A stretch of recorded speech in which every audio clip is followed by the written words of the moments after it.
Alors Fabienne, peut-être une petite explication sur ce qui t'a inspiré à travers ce parcours. Je sais que je me souviens, est-ce que c'est le hasard ou pas, en tout cas, je sais que je t'avais parlé de cette mariée que j'avais vue dans un livre, effectivement, qui déambulait à travers les décombres.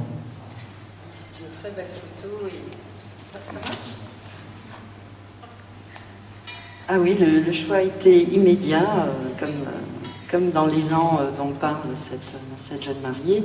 J'ai eu un élan pour cette photo. Est-ce que vous la connaissez? C'est une photo d'une mariée, donc ça devait être en 45, 46, à Falaise. C'était place Bellecroix, place Bellecroix.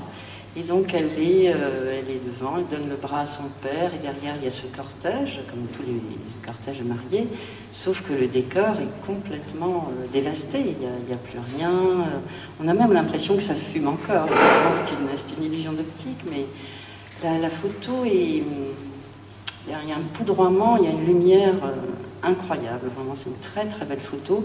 Il y a aussi un personnage qui arrive de biais, comme ça par une route perpendiculaire.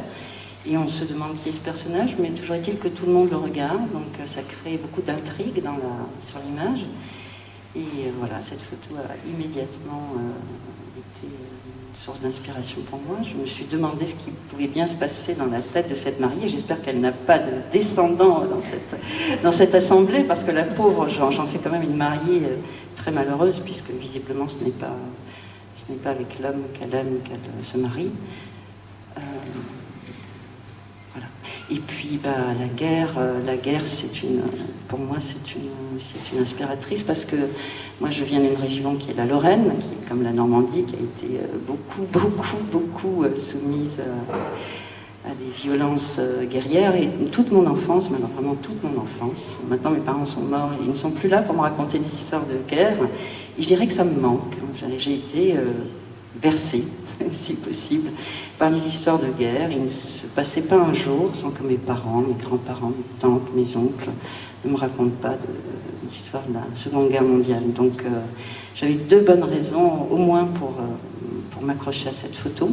Et j'en ai une troisième, c'est que chez moi, dans mon appartement, il y a une très belle photo aussi, presque aussi belle, je peux la mettre en concurrence, d'un cortège de mariage qui se passe dans mon village. Je viens d'un petit village en Lorraine, et cette photo, je n'arrive pas à bien identifier qui sont les personnages. J'arrive encore moins à identifier la mariée puisqu'elle est prise de dos, et le cortège marche dans les rues. C'est une photo noir et blanc aussi, prise plutôt dans les années 50, donc un peu plus tard. Il y a aussi un élément intriguant sur cette photo, c'est que le cortège dévie à un moment pour éviter un obstacle.